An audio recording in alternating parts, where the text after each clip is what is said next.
법에 비추어 본 세상 사는 법 이어갑니다. 빈장미 변호사님과 함께하죠. 안녕하세요. 네, 안녕하세요. 네, 변호사님 오늘 어떤 얘기 좀 나눠볼까요? 네, 우리 사회를 구성하고 있는 가장 기본적인 단위가 바로 가정입니다. 네. 이 가정을 이루기 위해서 우리는 통상 결혼을 하게 되죠. 그런데 이 낯선 남녀가 같이 가정을 이루고 산다는 게 쉬운 일만은 아니죠. 다 아실 겁니다. 그렇죠. 예, 그래서 이제 우리 법은 이 결혼을 깨트릴 제도도 마련하고 있는데요. 다들 아시다시피 이혼입니다. 그런데 한 사람은 이제 결혼을 깨기를 원하는데 다른 한 사람은 여전히 결혼을 유지하기를 원합니다. 이런 경우에는 어떻게 해야 될까요? 네. 이와 관련해서 주목할 만한 판결이 지난 14일 있었습니다. 다름 아닌 영화감독 홍상수 씨와 김민희 씨와 관련된 홍상수 씨의 배우자와의 이혼 소송에 대한 것인데요. 네. 이 법적인 배우자가 있음에도 불구하고 배우 김민희 씨와 연인 관계를 유지했고 또 몇 년 전에 자신의 아내를 상대로 법적인 이혼 절차를 밟았는데 네. 결국 1심 판결에서는 이혼이 안 된다는 결론이 났습니다. 네, 오늘은 이 사건에 대해서 한번 검토해 보겠습니다. 네네. 2년 반 만에 판결이 났습니다. 어떻게 이혼 소송까지 가게 된 건지 그간의 일들을 좀 정리해 볼까요? 많이들 아시겠지만요. 이 홍상수 감독은 1960년생으로 올해 59세입니다. 네. 각종 영화제에서 몇 차례나 수상을 한 한국을 대표한 감독 중에 한 명입니다. 예. 배우 김민희 씨는 1982년생, 올해 38살입니다. 두 사람의 나이 차이는 21살, 적지가 않습니다. 네네. 홍 감독은 1985년 현재의 부인과 결혼해서 딸 하나를 두고 있다고 알려져 있고요. 예. 그런데 2015년경에 영화를 제작하면서 주연 배우인 김민희 씨와 연인 관계로 발전했다고 합니다. 결국 2017년 자신이 제작한 영화 시사회에서 김민희 씨와의 열애를 공식적으로 인정했고요. 네. 결국 이 홍 감독은 2016년 11월에 자신의 아내를 상대로 서울 가정법원에 이혼 조정 신청을 했습니다. 그런데 법원에서 보낸 서류가 이 아내 측에 송달이 제대로 되지 않았고요. 그래서 결국 홍 감독의 아내 측은 변호사도 선임하지 않고 또 법원에도 나오지 않았습니다. 한쪽이 출석을 하지 않으니까 이혼 합의를 내용으로 하는 조정 절차는 진행될 수가 없었겠죠. 네. 그래서 결국 조정 절차는 결렬이 됩니다. 그러자 한 달 후인 2016년 12월에 홍 감독은 부인을 상대로 정식으로 이혼 소송을 제기한 것입니다. 그래서 이 이혼 소송의 판결이 지난주에 나온 거군요. 2년 반이라는 오랜 시간이 걸렸습니다. 우여곡절 끝에 지난주에 판결이 나왔는데 어떻게 나왔죠? 네, 그렇습니다. 이 홍 감독의 부인은 이 소송 절차에서는 이제 변호사를 선임해서 다투었는데요. 예. 그 주장의 요지는 자신은 이혼에 응할 수 없다라는 내용이었습니다. 소송 도중에 한번 또 조정 절차가 있었던 걸로 알려졌는데요. 네. 역시 양측의 합의는 이루어지지 않았습니다. 그래서 결국 재판부는 최종적으로 이 홍 감독의 이혼 청구를 기각한다는 결정, 즉 이혼을 허락하지 않는다는 결정을 내린 것입니다. 이 판결의 근거는 뭔가요? 예, 한마디로 요약을 해보면요. 홍 감독이 혼인 중임에도 불구하고 김민희 씨와 불륜 관계를 맺는 등으로 혼인 파탄의 책임이 있는데, 예. 그 피해자인 홍 감독의 배우자가 이혼을 요구한다면 모를까. 잘못을 저지른 홍 감독이 오히려 이혼을 요구하는 것은 받아들일 수 없다. 이런 취지입니다. 네. 이런 상황을 이제 법적인 용어로 좀 어렵게 말씀을 드리면요. 유책 배우자의 이혼 청구는 받아들일 수 없다라는 것입니다. 우리 대법원이 수십 년간 유지해온 태도인데요.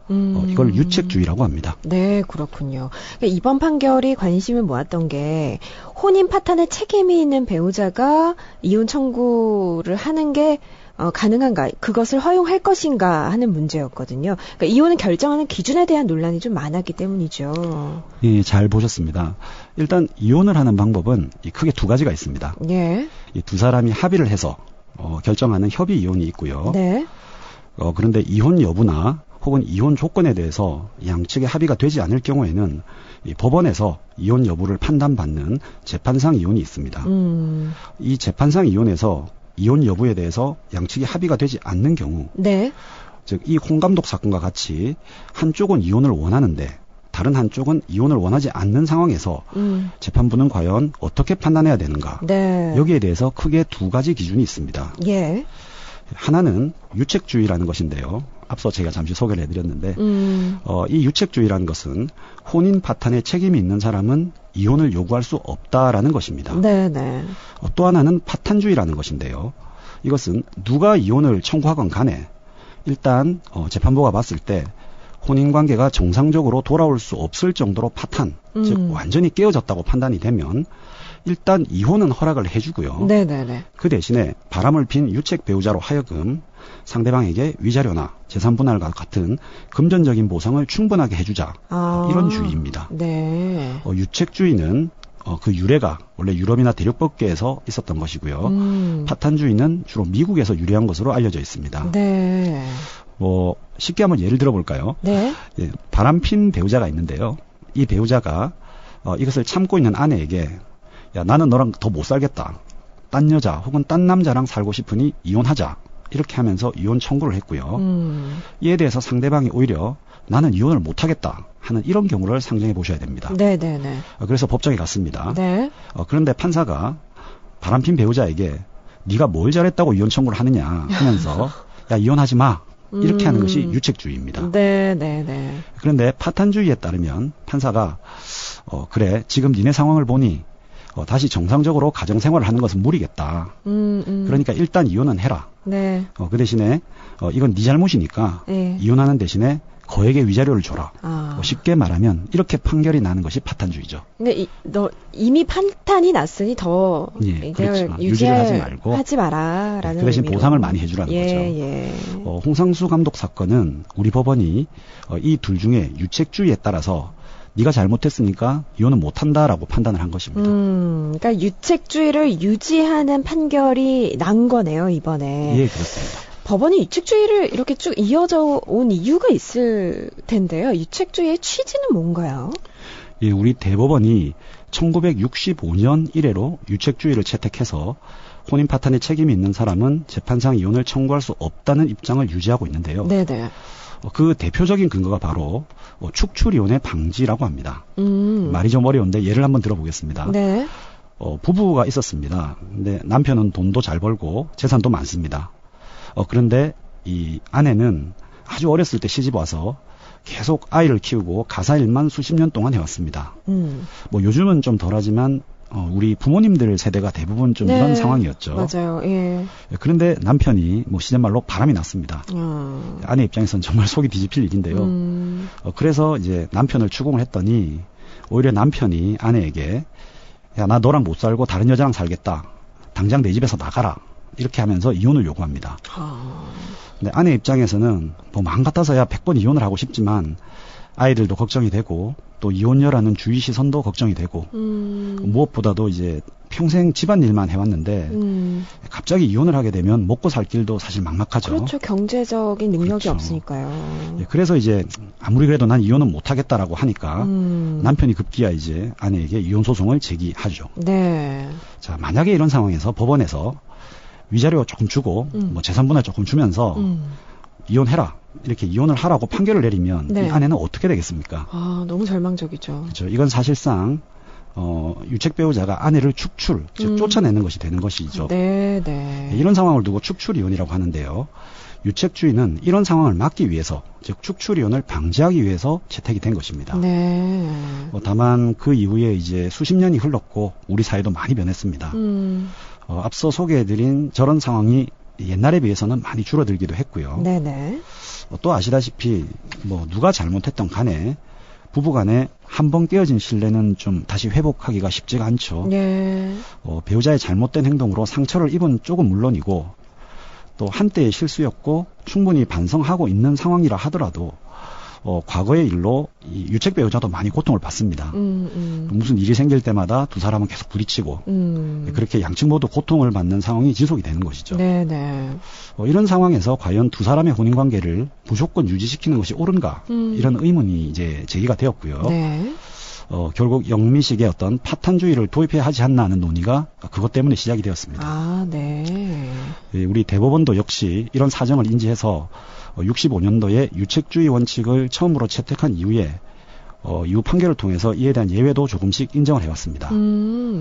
비록 유책 배우자의 이혼 청구라고 하더라도 그로 인해서 상대방 배우자도 오랜 기간 별거 중이거나 다른 사람과 외도를 하는 등 상대 측도 혼인을 계속할 의사가 없어 보이는 경우. 네네. 이게 첫 번째 예외고요. 예. 두 번째는 너무 오래전에 지은 잘못이라 이제 와서 쌍방의 책임을 따지는 것이 무의미해진 경우. 그리고 마지막 세 번째로 잘못을 하기는 했는데 이게 좀 경미해서 혼인 생활의 파탄에 대한 이 배우자의 유책성이 이혼 청구를 배척해야 할 정도로 남아있지 않는 경우, 즉 이혼시키기에는 너무 경미한 경우, 예, 이런 경우에는 유책 배우자의 청구를 하더라도 네. 이혼 청구를 받아주고 있습니다. 아, 그래요. 그리고 사실 대부분의 이혼 사건을 보면 예. 이 예외에 해당하는 경우가 많습니다. 아, 그래요. 요즘에는 오히려. 네, 요즘엔 그래요. 그래서 법조계에서는 이제 사실상 우리 대법원이 유책주의를 포기하고 영미식의 파탄주의를 채택한 것 아니냐. 이렇게 이야기하시는 분들도 많았고요. 그리고 최근 대법원 전원합의체 판결에서도 경미한 차이로 법관들이 파탄주의 도입에 긍정적인 의견을 표시하게 됐습니다. 그래서 이번 사건이 특히 법조계에서 관심을 모았고요. 그래요. 그런데 결론을 보니 네네. 아직 1심입니다만은 네네. 우리 법원이 유책주의 원칙을 여전히 채택하고 있음이 확인이 된 것이죠. 그렇군요. 그러면 우리나라 법상으로 파탄주의를 채택할 수는 없는 상황인가요, 아직까지는? 아닙니다. 가능합니다.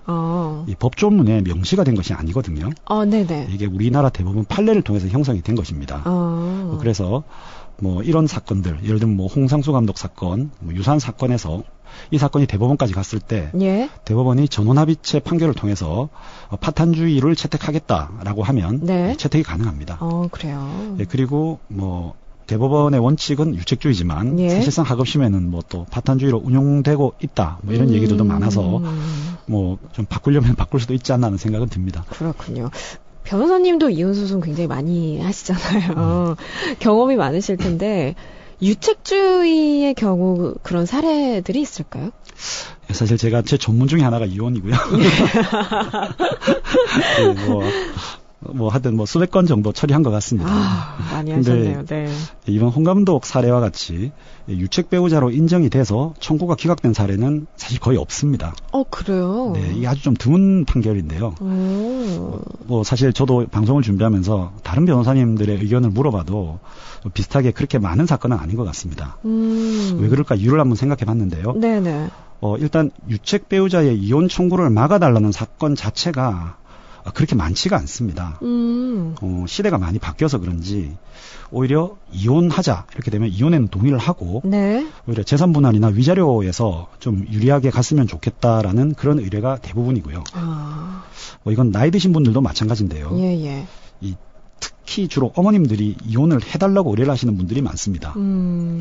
이 경우에 이제 그 상대 측 주로 아버님들께서는 이 아버님들이 오히려 이혼을 안 되게 해달라 그 의뢰를 또 하시는 경우가 많고요. 예. 이 과정에서 이제 방어 논리로 소를 제기한 자신의 배우자에 대해서 당신은 유책 배우자니까 이혼 청구를 해서는 안 된다 이런 주장을 하시는 경우는 있습니다. 네. 그런데 사실 어머님들이 사실상 이혼 사유가 될 정도의 유책 사유가 없는 경우가 대부분이고요. 아니면 이제 있다 하시더라도 이 앞서 말씀드렸던 예외 사유에 해당하는 경우가 많아서 잘 받아들여지지는 않는 것 같습니다. 요즘에는 유책 사유가 그렇게 잘 받아들여지지 않는다. 네. 이혼을 결정하는 기준 두 가지를 오늘 알려주셨어요. 유책주의, 또 파탄주의.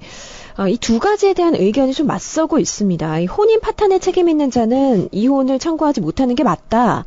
아니다. 시대도 변했고 이미 파탄에 이른 가정 현실 인정하고 법적 관계 정리하는 게 합리적이다. 이런 의견이 맞서고 있는데 해외 사례를 좀 살펴보고 싶은데요. 다른 나라들은 어떤가요? 사정이 좀 비슷한가요? 네, 사실 이제 전 세계적인 추세인데요. 외국의 경우에도 과거에는 유책주의가 대부분이었는데 최근에는 파탄주의로 전환되었다고 보는 것이 일반적입니다. 스웨덴의 경우는 순수 파탄주의를 채택하고 있다고 하는데요. 그래요? 예, 일단 한쪽이 이혼 신청을 하게 되면 예? 나머지 한쪽이 반대를 한다거나 혹은 어린 자녀가 있더라도 무조건 이혼이 허용된다고 합니다. 그래요? 네. 그리고 영국이나 미국이나 독일도 파탄주의를 도입해서 뭐 사유와 상관없이 부부가 일정 기간 별거를 했을 경우에는 상대방이 반대를 해도 이혼을 인정한다고 하고요. 일본의 경우도 사실상 파탄주의로 운영이 되고 있다고 하는데요. 예. 1987년 일본 최고재판소, 우리나라 대법원과 같은 곳인데요. 이 판결에 따르면 미성숙 자녀가 없고 그리고 상대 배우자가 이혼으로 가혹한 상태에 빠지지 않는다면 예. 유책 배우자도 이혼 청구를 할 수 있다. 이렇게 판결을 한 적이 있다고 합니다. 그러니까 대부분의 선진국에서는 파탄주의로 가는 그런 추세라고 볼 수 있을 텐데. 네, 그렇죠. 근데 전 좀 걱정이 되는 게 미국 같은 경우는 이혼을 하면 위자료 금액이 상당히 크다고 알려져 있잖아요. 근데 우리나라는 아직 미국만큼 그 혼인 파탄에 대한 책임이 없는 배우자와 이 자녀에 대한 보호 장치가 좀 부족하지 않나 이런 우려도 좀 들거든요. 네, 그렇습니다.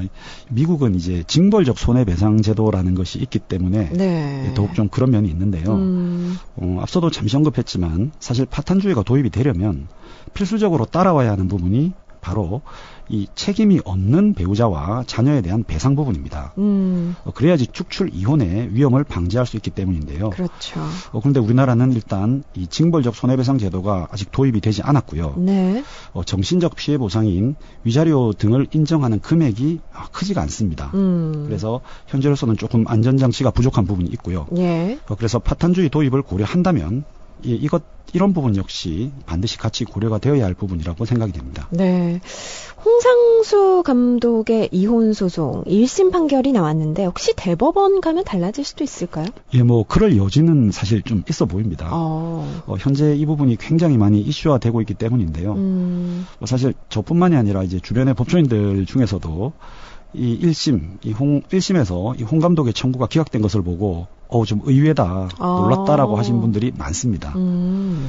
그만큼 최근에는 유책 배우자의 이혼 청구라고 해서 이 기각되는 사례는 사실 그리 많지가 않기 때문입니다. 네. 현재 추세에 비추어 보았을 때 대법원에서 조금 달라질 수도 있지 않을까 뭐 그런 생각도 좀 듭니다. 네. 오늘 홍상수 감독 이혼 소송에 대해서 좀 살펴봤습니다. 작년 한 해 이혼 건수를 보니까요. 10만 건이 넘는다. 이런 자료가 있더라고요. 계속해서 좀 이혼이 늘어나고 있는 추세입니다. 변호사님도 사건 하시면서 굉장히 많이 느끼실 것 같은데 어떠세요? 네, 수십 년 동안 각기 다른 환경에서 성장한 두 사람이 만나서 가정을 이루고 공동 생활을 한다는 게 결혼해보신 분들은 아시겠지만 결코 쉬운 일이 아닙니다. 예. 그러다 보니 때로는 이제 그것을 되돌려야 할 경우도 분명히 있습니다. 그것이 바로 이혼이죠. 근데 이혼 사건을 의뢰하시는 당사자들을 보면은 다들 너무나 고통스러워하시고 또 고민을 하시다가 저희를 찾으시고요. 네. 진행 과정에서도 참 많은 마음고생을 하십니다. 보기 안쓰러울 정도입니다. 누구나 가정생활을 시작할 때 잘 유지하고 행복하게 살고 싶어 하시지 이혼을 생각하시면 사람은 사실 없거든요. 그렇죠. 네. 그럼에도 불구하고 이제 이혼을 선택하시는 분들은 저는 개인적으로 다 그만한 이유가 있다고 생각합니다. 네, 그래서 우리 사회가 이 이혼 자체를 터부시하거나 또 나쁘게 보아서는 안 된다고 생각합니다. 예. 다만 이제 이혼에 이르기 전에 내가 얼마나 노력을 했는가 하는 부분에 대해서는 꼭 한번 생각해 보았으면 하는데요. 부부 생활 과정에서 내가 너무 내 주장만 내세우지는 않았는지, 주변과 비교하면서 배우자를 무시하거나 또 자존심을 건드리지는 않았는지, 여러 가지 문제가 생겼을 때 충분하게 대화를 했는지, 이런 부분들 말이죠. 예. 조금 더 나아가보자면 이제 결혼을 선택하는 단계에서도 마찬가지입니다. 억지로 주변에 떠밀려서 별로 마음에도 없는 사람과 결혼을 한 것은 아닌지, 그리고 그 사람 자체가 나랑 잘 맞을까 이런 것을 생각하기보다는 그 사람의 어떤 다른 배경이라든지 이런 것들을 보고 섣불리 결혼을 한 것은 아닌지. 왜냐하면 결국 이혼을 의뢰하시는 분들의 이야기를 들어보면 대부분 그 원인이 이 결혼 전 단계부터 시작되는 부분이 좀 많더라고요. 아, 그래요? 그래서 이제 이 이혼이라는 드라마틱한 경험을 하기를 원치 않으신다면 결혼을 결정하는 단계부터 그리고 그 이후에 혼인 생활을 유지하는 단계부터 신중하게 다른 사람의 의견이나 분위기나 내 나이가 많은데 이런 것들에 떠밀려서 결정하지 마시고 어쨌든 신중하게 결정을 하시기를 권해드리고 싶습니다. 그리고 주변 사람들에게도 함부로 결혼해라, 결혼 안 하냐, 애 안 가지냐 그런 충고도 가급적이면 안 하시는 게 좋지 않을까 생각이 듭니다. 각자의 선택에 맞게 신중하게 결혼 여부를 결정하시고 그에 맞게 행동하시면 이혼의 확률은 매우 낮아진다는 점을 꼭 말씀드리고 싶습니다. 네, 이혼 전문 변호사 민정 변호사님의 또 조언 들으셨고, 오늘은요 홍상수 감독의 1심 이혼 소송 판결에 따른 유책주의와 파탄주의에 대해서 함께 좀 살펴봤습니다. 지금까지 빈정민 변호사였습니다. 고맙습니다. 감사합니다.